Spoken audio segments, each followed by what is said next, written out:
abarampamagaye nyine arangije arambwira ati ngo ntuzajya ubu nta kazi ufite ngo ugize ngo tuvugane n'ibiki kumva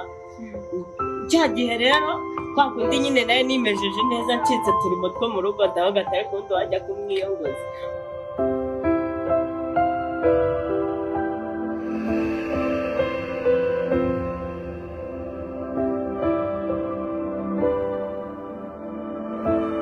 Imana y'amahoro data iwe afite ibibazo bimukomereye data imiryango byose yo mu izina rya Yesu ukuri Imana y'amahoro uri Imana ushoboye byose data yaje iwawe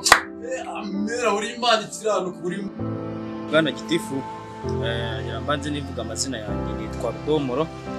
ngo ni mwebwe muzateza igihugu imbere ugasanga mu rukwado ndateganye